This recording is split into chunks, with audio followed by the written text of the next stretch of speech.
Only logical choice. On Wednesday, newly appointed Minister of Finance and the Public Service Favour Williams, the first female to ever serve in that role, had the overwhelming support of industry stakeholders as the right fit for the job, with her opposition counterpart Julian Robinson deeming her the only logical choice. Prime Minister Andrew Holness made the much-anticipated announcement Wednesday morning in a post-cabinet press briefing at Jamaica House after months of speculation. He had disclosed on August 26 that Dr. Nigel Clark would be leaving his finance ministry post to take up a position as Deputy Managing Director of the International Monetary Fund on Thursday, November 1. During the press briefing, Holness told reporters that Williams, the former Education and Youth Minister, would assume her new duties with the assistance of her senior advisor, whom he said is highly regarded for his financial expertise. Holness said that this advisor would work closely with Williams, as well as with other private sector stakeholders. Jane, who is the chairman of the Port Authority of Jamaica, has been a consultant to the Prime Minister since January 2020, advising on various matters of national policy, as well as conceptualizing and driving implementation of certain priority projects. Reaching to the news, Robinson did not appear surprised. He told reporters that having previously worked in the Ministry of Finance and Public Service as a state minister and the minister without portfolio, Williams is already apprised of what the role entails, but stressed that she has work to do. Based on the available pool of members of parliament on the government side, she is the only logical choice. She had previous experience at the Ministry of Finance and would have had an understanding of the portfolio. She will have a full entry of issues to deal with. On the public service side, there are still a group of workers who are very restive and dissatisfied with how the public sector compensation review has been handled, notable the Passport, Immigration and Citizens Agency PICA staff and the Jamaica Medical Doctors Association, he said. He stressed that the new minister needs to ensure that wage agreements signed between the government and the Jamaica Civil Service Association is implemented, noting that members of the JCSA are restive and that notwithstanding the signing of the agreement, nothing official has been put in place to facilitate the payments of outstanding funds. Robinson also contended that while the government has managed well to bring down the country's debt to GDP ratio, growth has remained elusive, and it is therefore critical that the new finance minister also places focus on that. Also appearing comfortable with the appointment was President of the Private Sector Organization of Jamaica, PSOJ, Metrisiaga, who told reporters that his organization feels that Minister Williams is a good candidate. We know that she is more than capable. She is trained for the job. She has some big shoes to fill, and we're hopeful that she will be up to this task.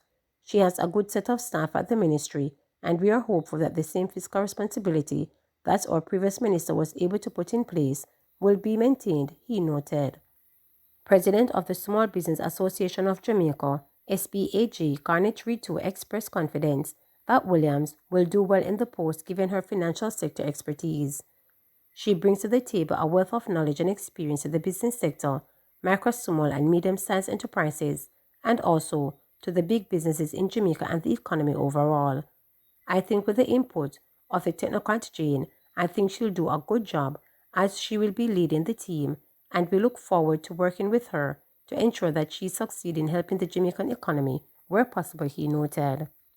He noted, however, that there is some unfinished business that Dr. Clark left behind that needs to be addressed. He lamented that the United States Intermediate Bank isn't taking Jamaicans' deposit, and this needs to be tightened up. He also noted that the Stocks and Security Limited SSL saga is not complete and also ought to be wrapped up. The investment company has been embroiled in a $4.7 billion fraud scandal since January 2023, which has impacted more than 200 accounts. Sharing the sentiments of his counterparts, immediate past president of the Micro, Small and Medium-Sized Enterprises MSME Alliance, Donovan Wignall, says Williams' selection is without question, as the Prime Minister would have had ample time to check within his cabinet to choose the most suited person for the position.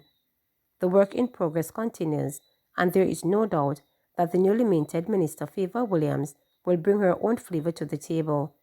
While I am sure that the Prime Minister and his cabinet, and by extension the country at large, will miss Nigel Clark and do wish him bon voyage. I think there is a plenty of talent to continue the great work he started, he noted.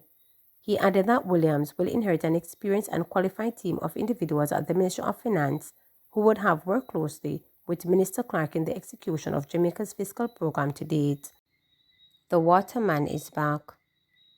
Prime Minister Dr. Andrew Holness has charged recently sworn-in minister without portfolio in the Ministry of Economic Growth and Job Creation, Matty Samodo, to further efforts to protect the environment and secure that every Jamaican has access to portable water in their homes.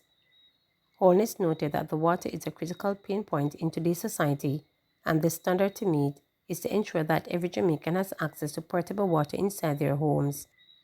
It is not sufficient to measure the access of water by being within 1 mile or 100 meters of a water main. It is not sufficient to say that there is a standpoint near you. It's not sufficient to say that a water main passes your home. Everybody wants portable water in their home, and that is indeed the standard of expectation, said the Prime Minister. Minister Samodo, that is what we have to meet for the people of Jamaica. How do we get portable water in their homes? It is a big task because the expectations don't always match the level of resources that are available. So the challenge is multidimensional, and one of the first dimensions of the problem that we have to conquer is to increase the size of the economy and the space of growth of the economy so that we can get more revenue, so that we can invest in the infrastructure, he noted. Holness was speaking at the swearing-in ceremony for Samodo as a cabinet minister at King's House Wednesday morning. The ceremony was conducted by Governor General Sir Patrick Allen, who said that Samodo appointment underscores the importance of skilled collaborative leadership within the cabinet.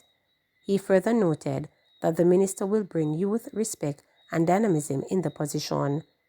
The Prime Minister, expressing his confidence in Samodo, further tasked him with the responsibility of being efficient with the management of resources dedicated to improving access to water and environmental protection. The environment portfolio will come into play in a critical way in ensuring that we do have water for our population because, believe it or not, the land of wood and water, the water passes through it, might very well become scarce. We are seeking longer and more intensive periods of drought and more unpredictable rainfall, which makes it very difficult to plan for the delivery of water, so the management of the water resource is going to be a critical element, stated Holness. The challenge was accepted by Samodo, who expressed thanks to the Prime Minister for his vote of confidence. I am very grateful for the third time to be sworn into Cabinet. It is not lost on me, Prime Minister, that you have expressed your trust and faith in me and my work 3 times, stated the Minister. He stated that he is committed to ensuring that Jamaica reaches its target of 30% landmass protection by 2025 and that citizens island-wide have access to portable water inside their homes as quickly as possible. Samodo also committed to ensuring that work to protect 30% of the country's marine space is completed by 2030. You cannot have economic development against the backdrop of environmental degradation, and you cannot have prosperity steeped into pollution, he noted. As a small island developing state, our aspirations, our ambitions, our development agenda is always at threat, is always at risk for factors sometimes that are outside of our control. It is why, within the microclimate, within the management of our environment, within this small Jamaica land we love, we have to be particularly careful with our development agenda, and that is what we have sought to do. I commit today to redouble our effort to ensure that all Jamaica is very clear that this government holds the environment, holds the microclimate, holds your sustainable development dear to its heart, stated Samodo.